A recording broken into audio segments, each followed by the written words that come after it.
My name's Match. I play guitar in the boy band Stereo Cupid. I am from Poland and I'm 23 years old.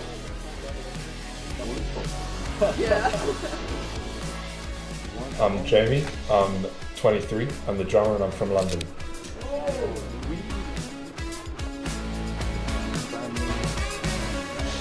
I like it though. Whoa, that light is so good. Ralph, 24, frontman, shouter, and from Manchester.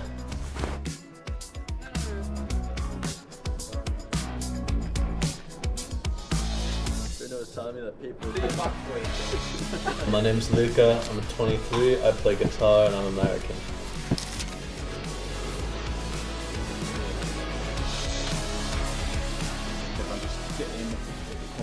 I'm Bruno, I'm 22, I play bass and I'm from Manchester in Slovenia.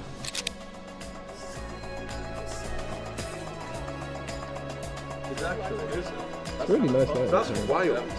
Do the documentary here.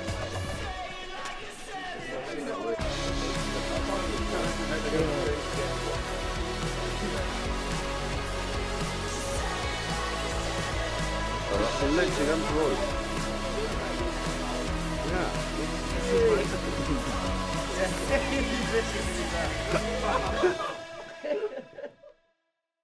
What inspired the name Stereo Cupid?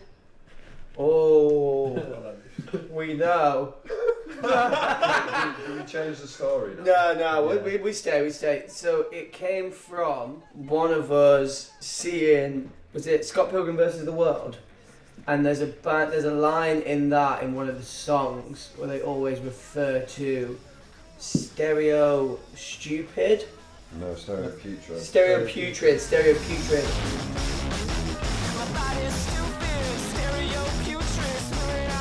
And then our bassist just used to always hear that as Stereo Cupid, and then presented it to us. And to be honest, I remember being so against it. I was like, that's stupid. It doesn't make any sense. It's a rubbish name. And then I got vetoed because the names I was throwing were so bad, just atrocious. Biggest fear? Kangaroos. My biggest fear is sea. Mice. Swear to God, mice. There's nothing that really freaks me out other than mice. Match. Mullets. They're just proper creepy. I met Ralph in Manchester. We were in a band called Casino. And I just, for some reason, hadn't spoken to Ralph for like 2 years and I decided to call him up really drunk and just go. It's 2 years ago today, I think. Oh, baby. Or 2 days ago. Seriously, yeah. Yeah. Not that I remember or anything. Yeah. So basically just said, do you want to fuck everything off, move to London and we'll start a band together again. And then he said, okay, cool, I'll get off the phone. 10 minutes later I get a phone call and he's like, yeah, me and my girlfriend are moving down. And then we met Luka from drinking at a pub in Camden. Our old keyboardist and my flatmate's girlfriend, Bruno's her brother, and then Bruno and Luka worked together. And then Jamie we found as we stumbled into a church one day. I walked into my kitchen after, I don't know what I was doing, but it was like turn, 11 o'clock, yeah. And Luke was having a spliff in my kitchen. I didn't know who he was, and he was eating a curry. And he said, do you want a spliff? And I was like, oh, I'm Bruno, by the way. Yeah, man, we got on like a hustle fight, man. It was great. And we've never left each other's side ever since. They have never left each other. No, literally. Jamie, where did we actually find him? I found Jamie, man. I knew Jamie from like he was one of the first guys I met in London. My first night in London, I came out to meet the Avengers. The match had assembled basically for us.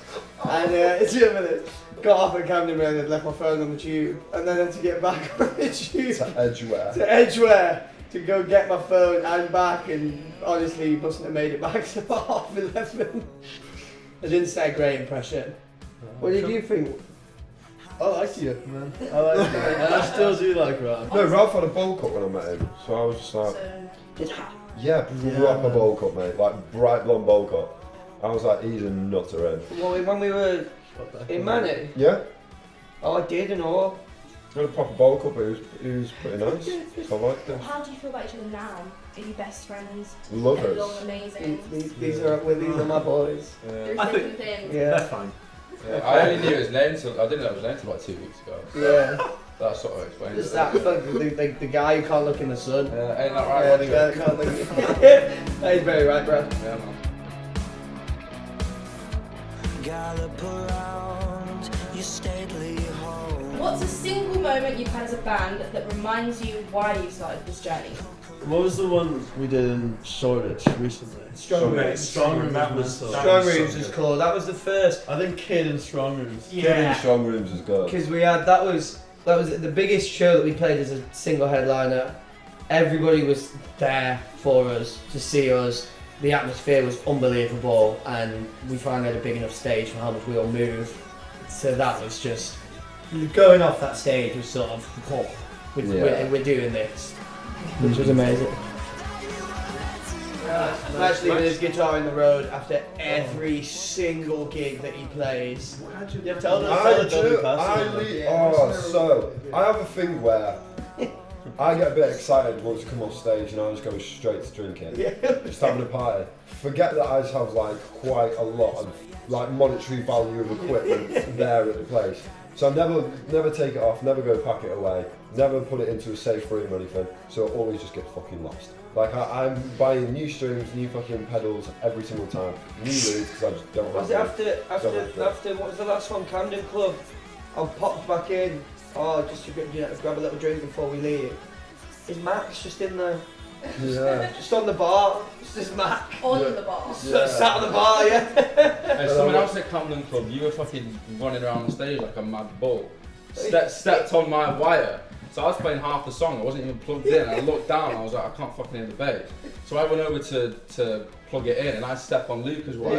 So half the band's just out for 30 seconds. All unplugged. Yeah. All unplugged each other. Yeah. I've got a terrible talent for ripping people's cables out on stage accidentally. The amount of times that like the head of my guitar would just Ralph, I don't even nail Ralph in the head of it. It's solid wood and metal. Ralph just headbutts it like 8 times a gig. That actually now it will make sense. No, It makes that makes sense. sense. Also, Ralph, we played Bush Hawk. I saw that Ralph kept going like that, and I was like, what's up? Ralph just knocked his own tooth out. Oh yeah. Remember?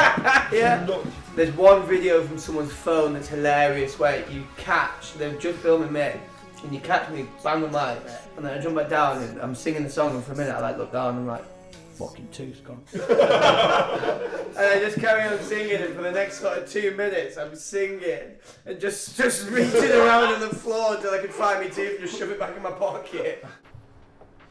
Biggest musical influences? Smiths, definitely. Growing up, mum on a lot of Elvis, and then probably in a more modern sphere, Interpol. Zeppelin, Jim Morrison, Kirk Hammett. I think Slash from Guns N' Roses. Rolling Stones, Mark Knopfler, Dire Straits, Faces. I think Keith Moon and Danny Goffey. I think probably of our last, if you took our last 3 releases as an example, you've got one tune written entirely as a band in Feel Alive, and that we literally wrote sort of together and half wrote in the studio as well with our producer. And then Stargazing was a natural writing process, wasn't it really? That was I've still got all the original voice notes from when we were working that out, and that was literally organically in a rehearsal room. And then Dark Habit was more something that Match had written individually on his computer and working at home through DI, brought it to the table, and then we all just discussed and got it produced from that effectively. And so that was something where he brought more of a spine. But I think with how much technology is used now in the writing process, it's completely morphed into something entirely different.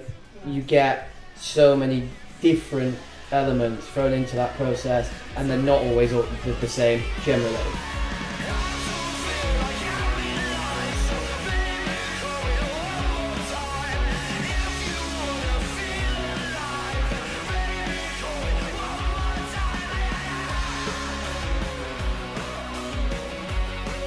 Well, Feel Alive, I mean, I came up with that riff, and it was actually, I was watching In-Betweeners, and it's Fluorescent Adolescent. It was like, I really like that, da da da. I took that and I'm just playing around the guitar, just following 3 chords, and I got that down, and then we took it to the studio and got the rest of it. But Oh wow, I've never noticed that. Yeah, I've never noticed that at the start. Dun dun dun.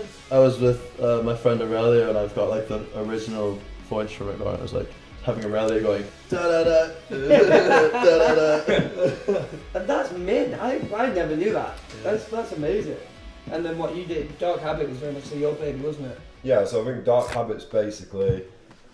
How do you say this without being like Be as blunt and seedy as you need to. basically, I feel like everyone's been in that situation where they've known of someone or have like heard about someone, and then you meet them one night, and then it's kind of like you just have this expectation in your own head where this person's like larger than life in a way, and that you kind of before you've even met them, you're like really obsessed with them. Yeah, it's just that like you walk into a bar, you're sat in a bar, the person walks in, and all of a sudden you're like, oh my fucking god. And the situation you play in your head is a lot easier than so. Yeah, and you build it up in your head so you build this person up in your head so much, and then yeah, it's just basically about having a mad night with someone. Stargaze is an interesting one because I remember when we got the recording back from the studio, both Match, our manager Khan, and myself all had completely different influences of the chorus, and then when we explained it, for me it comes more from a place of sort of when I moved to London and you end up in rooms of people that you're not really that asked about impressing, but their status, whether it be even their family name at points, who they are, what they are, you end up in a place where you find yourself desperate for their adoration, regardless of the fact that you don't really like them. But the addiction of that and constantly chasing that and having to understand that you're just not cut from the same cloth effectively, and and trying to figure out where that desire comes from, very much. Yeah, I think as well for that, like what I took from stargazing was like the whole that you're in the evergreen, and you're stargazing to me kind of meant that like people have just grown up with like everything, and like they've not really had to have any hardships in a way. They're kind of stargazing in this like evergreen reality that everything's always going to be alright. You're always going to be sweet. So your outlook on life is like completely different. Like you think that everything's like you're living in this like silver lining that everything's always going to be perfect. So they're like stargazing in that reality, in a way. A piece of advice you once ignored but later realised was true. Oh, if we are being particularly provoking, prioritising somebody's happiness over their health. Always wear a condom. You are not prioritising. You are not prioritising happiness over health there. I think don't always like be too insensitive and like to get to the results. I'm trying to Is that from Genesis? If you could switch bodies with another band member for a day, who would it be and why? I'd love to know what's going on up there. At that eye, bloody hell. So, out of each other, who would you not let your child date?